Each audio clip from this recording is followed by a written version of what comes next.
அப்படி கோபமாக அப்படி பாடுற அப்படின்னு சொன்னால் அப்படிம்மா அடே நீ பயந்து பார்க்கக்கூடாதுடா, கோபமாக பாருன்னா அவனுக்கு வரவே வராது. அப்புறம் கண்ணை நல்லா திறந்து வச்சுக்கோம்ப.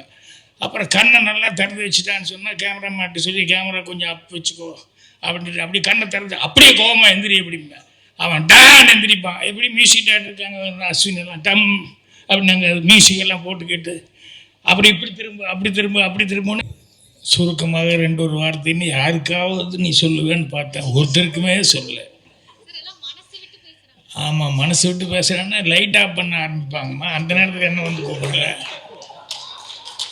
அது ஒரு சிம்டம் கொடுப்பாங்க. அவங்க டைம் ஆகி போச்சுங்கும் போது மெல்ல ஒவ்வொரு லைட்டாக ஆஃப் பண்ணுவாங்க. வேகமாக பேச வேண்டியது, சீக்கிரமாக பேச வேண்டியது. நான் சொன்ன மாதிரி நிக்கில் நீ என்னை மாட்டி விட்ட. கோயம்புத்தூரில் நான் ஒரு ஏரியாவில் பாரதிபுரம்னு ஒரு ஏரியா பீடமேட்டு பக்கத்தில் அங்கே குடியிருந்தேன். அங்கேருந்து சித்தாபுதூர்னு புதுசாக ஒரு ஏரியாவுக்கு வீடு மாறி போனோம். அப்போ அங்கே போகும்போது அங்கே வழியில் இந்த கேரம் கிளப்பு இருந்தது அந்த ஏரியாவில். எனக்கு கேரம்னா ரொம்ப இன்ட்ரெஸ்ட்டு. அப்போது அந்த கிளப்பில் போய் மெல்ல கேரம் இருக்கும். புது ஆளுன்னா எல்லோரும் எப்படி பார்ப்பாங்க இல்லையா, யாரோ ஒரு புது பையன் வந்திருக்கான்னு. அப்புறம் நான் நல்லா ஆடுவேன். அதனால் ஒவ்வொரு நாளும் ஒவ்வொருத்தர் உட்காருவாங்க, ஜெயிச்சுக்கிட்டே இருப்பேன்.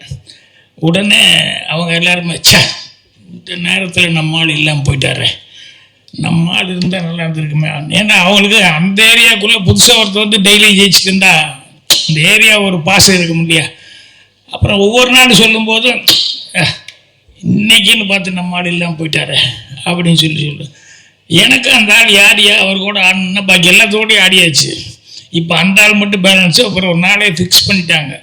என்ன சார் ஞாயிற்றுக்கிழமை கண்டிப்பாக நீங்கள் வந்துடுங்க, எங்கள் ஆள் ஒருத்தருக்கு அவர் கூட நீங்கள் ஆடுங்க சார், கண்டிப்பாக உங்களால் முடியவே முடியாது அவர் கூட. சரின்னு அந்த டேட் ஃபிக்ஸ் பண்ணிட்டோம்.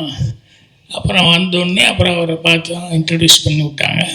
நானும் இன்ட்ரடியூஸ் பண்ணிட்டு சிங்கிள்ஸ் ஆட ஆரம்பித்தோம்.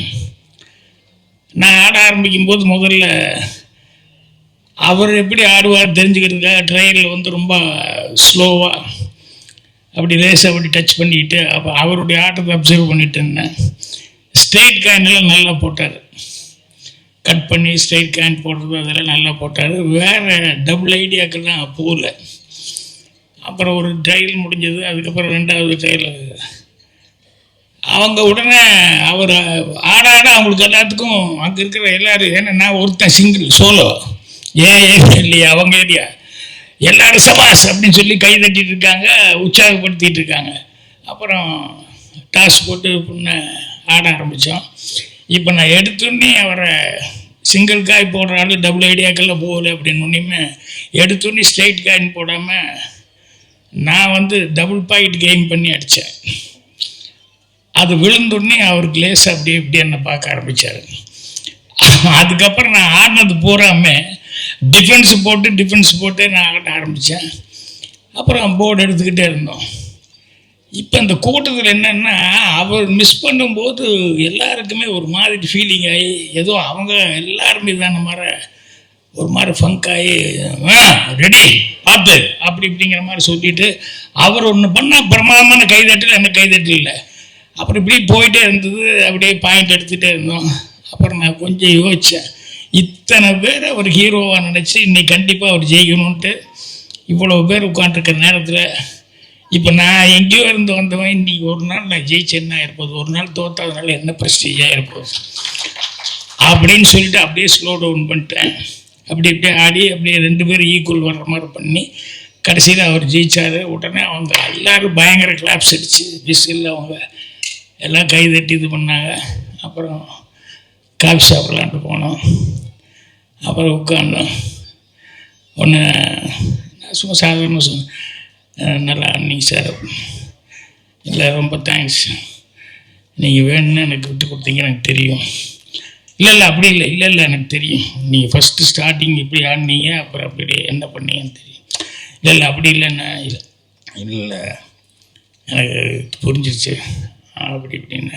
இல்லை சார் எல்லோரும் உங்கள் மேலே அவ்வளோ நம்பிக்கை வச்சுருந்தாங்க, அதனால் நான் வந்து அப்படின்னா அதுக்கப்புறம் ரொம்ப தேங்க்ஸுன்ட்டு அதுலேருந்து அவர் எனக்கு ஃப்ரெண்டாகி எனக்கு பெஸ்ட்டு ஃப்ரெண்டாகி உயிர் நண்பன் அப்படின்னு ஆகிட்டார்.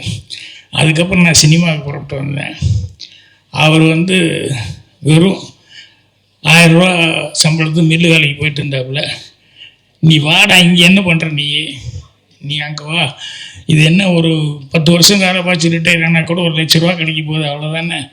அதெல்லாம் தாண்டி நம்ம வந்து நான் நல்லா வர நீ வந்துடலாம் வா அப்படின்னு சொல்லி அப்புறம் இங்கே கூப்பிட்டு வந்து எங்கூட என்னுடைய வேலைகள், என்னுடைய பிஸ்னஸ், அது இது எல்லாமே பார்த்துட்டு என் ஆஃபீஸ்லேயே இருந்தாப்புல. அதுக்கப்புறம் ஒரு 3 படமும் ப்ரொடியூஸ் பண்ணுறதுக்கு அவர் தீனான்னு ஒரு படம் ப்ரொடியூஸ் பண்ணார். அதுக்கப்புறம் ரெட்டச்சடை வயசுன்னு பண்ணார். ஆயுத பூஜைன்னு 3 படமும் ப்ரொடியூஸ் பண்ணார். அவர் உங்களுக்கெல்லாம் தெரிஞ்சால்தான். இன்று போய் நாளைய படத்தில் ஏ காவுமே ஏ கிஷான் ரகு தாத்தா அப்படின்னு ஹிந்தி பண்ணிட்டு போட்டு பால் கொடுத்து வர்றியா, அந்த பழனிசாமி அப்படிங்கிறவர் தான் என்னுடைய பெஸ்ட் ஃப்ரெண்டு. எதுக்கு சொல்கிறேன்னா, நட்பு அப்படிங்கிறது வந்து அதை விட அதை சம்பாதிச்சா நீ வேறு எதை சம்பாதிச்சாலும் அது ஈக்குவல் ஆகாது அப்படின்னு சொல்லுவாங்க. அந்த அளவுக்கு நட்புங்கிறது வந்து இங்கே வந்து நான் அவரை கூப்பிட்டு வந்து அவரை ப்ரொடியூஸ் ஆகினேன். இங்கே இந்த ப்ரொடியூசர் தன்னுடைய நண்பனை கூப்பிட்டு வந்து டைரக்டர் ஆக்கியிருக்கார். ஸோ அதை கேள்விப்பட்டோன்னே அவர் எந்த அளவுக்கு அவங்க ஃப்ரெண்ட்ஷிப் இருந்தால், அவர் வந்து அவரே ஃபஸ்ட்டு ப்ரொடியூசர், இதில் விஷப்பரிச்சையெல்லாம் பண்ண வேண்டாம், காசை வச்சு அதெல்லாம் பண்ண வேண்டாம்னு சொல்லிட்டு எவ்வளோ நம்பிக்கையோடு அவர் வந்து அவரை வந்து வச்சு படமான்னு சொல்லியிருப்பார். அப்படிங்கும்போது அந்த ஃப்ரெண்ட்ஷிப்பு அப்படிங்கிறது வந்து எனக்கு அவ்வளோ நிகழ்ச்சியாக இருந்தது. அதனால தான் அதை சொல்லிக்கிட்டு இருந்தேன்.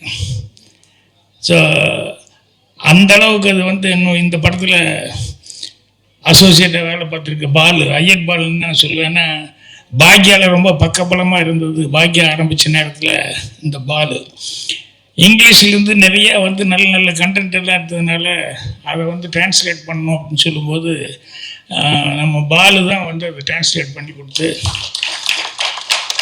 அதை சஞ்சீவின்னு ஒருத்தர் நிர்வாக ஆசிரியர் அவர் இருந்தார். அவர் அதை கொஞ்சம் மாடிஃபை பண்ணி அழகுப்படுத்தி அதை போடுவாங்க. அதுக்கு வந்து பிரமாதமாக வரவேற்பு இருந்தது. அந்த அளவு வந்து இந்த பாலு வந்து ஹெல்ப்பாக இருந்தார். அவர்கிட்ட இது என்னன்னு கேட்கும்போது அப்போ தான் சொன்னார், அவர் தான் இந்த மேட்டை சொன்னார். படத்தை பற்றி என்னன்னு சொல்லி ஆரம்பிக்கும்போது படத்தினுடைய அவுட்லைன் சொன்னார் ஒரு சின்னதாக. அதோட இந்த விஷயம் சொன்னது எனக்கு ரொம்ப பிடிச்சிது. அதனால் அந்த ஃப்ரெண்ட்ஷிப்புக்காக இந்த படம் பண்ணதுக்காக மதன் அவர்களுக்கு ஒரு ஸ்பெஷல் நன்றியை நான் தெரிவிச்சுக்கிறேன். அதே மாதிரி கருணாநிதி அவர்கள், அவர் வந்து வெற்றிமாறன் சார் அசிஸ்டன்ட்னு சொன்னாங்க. லேபிள் அந்த அளவுக்கு இருந்தாலே அது கரெக்டாக இருக்கும், அதில் ஒன்றும் டவுட்டே பட வேண்டியதில்லை. அவர் சொல்லும்போது இவர் பேசும்போது சொல்லிட்டு போனார் நரேன், ஏதாவது இப்படி பண்ணலாமா, இதை மட்டும் பண்ணுங்க, நான் சொல்கிறது மட்டும் பண்ணுங்க அப்படின்னு அவ்வளோ ஸ்ட்ரிக்டாக இருப்பார் அப்படின்னு சொல்லுவாங்க. சில நேரங்களில் கான்ஃபிடென்ட் இருக்கவும் போது அப்படி தான் தேவையில்லாது வேண்டாம், இது போதும் சார் இது போதும் சார்னு சொல்லுவாங்க. சில நேரங்கள் நாங்கள் இப்படி பண்ணாமல் அப்படி பண்ணான்னு கேட்க மாட்டோம். சில பேர் எப்படி சொன்னாலும் அப்படி வரவே வராது. சில நேரங்களில் வந்து மாட்டிக்குவான்.